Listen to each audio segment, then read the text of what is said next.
What if I told you that the backbone of the modern diet is a lie? Look at the potato on your dinner plate. It is the king of the supermarket, the ruler of global starch, and the darling of industrial agriculture. But in reality, it is a nutritional weakling. It is mostly water, empty carbohydrates, and a ticket to a blood sugar spike. For centuries, we have been tricked into trading gold for copper. Because right beneath your feet, hidden in the wild tangles of the American landscape, sleeps a rival that nature designed to be superior in every conceivable way. It does not just survive the frost, it thrives in it. It does not strip the soil of nutrients, it heals the earth. And most critically, it possesses a superpower that the potato can only dream of. This forgotten root contains 3 times the protein of a standard potato. It is not just a vegetable, it is buried muscle. It is a survival engine that grows like a weed but feeds like meat. So why isn't it on your table? Why did we banish a native superfood to the shadows of the forest while elevating a fragile import to the throne? The answer lies in a conflict between industrial convenience and biological perfection. They wanted you to forget the American groundnut, but the earth remembers. Welcome to ancestral soil. To understand the magnitude of this loss, we must peel back the layers of time.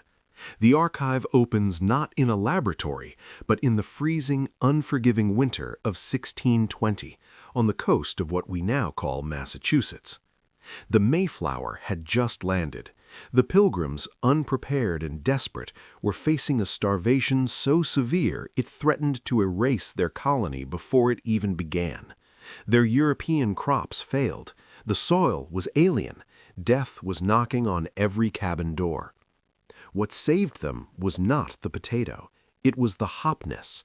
The Wampanoag people introduced the starving settlers to a plant they had revered for thousands of years. This was not merely wild foraging, it was sophisticated eco-agriculture. For millennia, indigenous tribes across North America had been cultivating these vines, weaving them into the landscape. They didn't plant them in neat, fragile rows like modern farmers. They treated the forest floor as a living bank vault. Wherever they set up camp, they planted Hopniss. When they moved on, they left the tubers in the ground, knowing that when they returned years later, their investment would have multiplied. It was the ultimate famine insurance, a food source that waited patiently for its people. The tubers grew like strings of pearls, linked together by a tough, fibrous root system. One pull of a vine could reveal a dinner for an entire family. It was dense, nutty, and packed with the energy needed to survive a brutal ice age or a colonial winter. Even Henry David Thoreau, the great philosopher of the wild, lamented its fate. He believed nature intended this superior rival to rule, writing with deep regret that we had chosen the bland, watery potato over this resilient, indigenous masterpiece. The Hopniss was the fuel of warriors and the savior of pilgrims. It was the definition of abundance.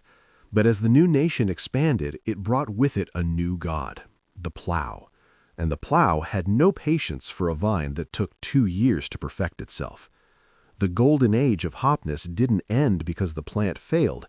It ended because we forgot how to listen to the soil. So if this plant saved the pilgrims and outclasses the potato, why is it absent from your grocery store? Why is it treated like a weed in the very land it once fed? The villain in this story is not a pest nor a disease. The villain is convenience. As food became about logistics, the industrial machine demanded uniformity. The potato is the perfect obedient soldier, round, predictable, and machine-ready. The Hopniss, however, is a rebel. It grows in wild, tangled chains that require patience to harvest, but modern industry has no patience. They branded it inefficient, choosing speed over sustenance, profit over protein. They branded the Hopniss as a weed. They sprayed it with herbicides to clear the way for corn and soy. They weaponized the very definition of agriculture to exclude it, pushing this ancient survival food to the edges of riverbanks and the forgotten corners of history. But while the industry was busy poisoning the soil to grow weaker crops, the Hopniss was waiting. And now, modern science is finally realizing that the industry made a fatal mistake. We are now entering an era where food security is crumbling. The soil is dying, exhausted by monoculture farming. And this is where the American groundnut steps out of the shadows, vindicated by cold, hard data. Recent studies from agricultural universities and sustainable food initiatives have confirmed what the ancestors intuitively knew. This is not just a vegetable, it is a biological powerhouse. Let's look at the numbers. The standard potato is a starch bomb, high glycemic index, low structural value. The Hopniss shatters this profile. It contains up to 3 times the protein content of a potato. It is closer to meat than it is to a tuber. It is packed with iron, calcium, and amino acids that are virtually non-existent in modern commercial crops. But its true power lies underground, in a process invisible to the naked eye. The potato is a taker. It sucks nitrogen from the soil, leaving the earth barren and dependent on synthetic fertilizers to grow again. The Hopniss is a giver. It belongs to the legume family, which means it possesses a symbiotic relationship with rhizobia bacteria in its roots. It pulls nitrogen directly from the air and fixes it into the soil. It creates its own fertilizer. It heals the ground it grows in. If you plant a potato, you deplete your garden. If you plant Hopniss, you are building a regenerative engine. It is a perennial system. You plant it once and the vines return every spring, the tubers multiplying underground, creating a permanent food supply that requires zero chemical intervention. However, nature demands respect. This power comes with a biological lock. The Hopniss has survived for millennia because it knows how to defend itself. The tubers contain protease inhibitors, natural chemical compounds designed to stop animals from eating them raw. If you treat this like a carrot and bite into it raw, your body will reject it. It will cause digestive distress. This isn't a flaw, it's a defense mechanism. The science is clear. The potential is limitless, but the key to unlocking it lies in the fire. You must know how to disarm the plant to claim the prize. So, how do we take back this lost heritage? How do we turn this wild weed into a cornerstone of our survival? First, you must master the key. Remember the biological lock I mentioned? It is easily broken by one element: sustained heat. You must treat Hopniss like a raw bean, not a radish. Do not eat it fresh from the dirt. You must boil it, roast it, or fry it thoroughly.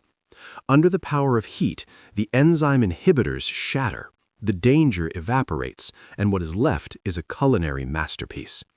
Those who have tasted it properly prepared describe it as superior to any potato, a rich, nutty flavor, somewhere between a roasted chestnut and a sweet potato, but with the density of meat.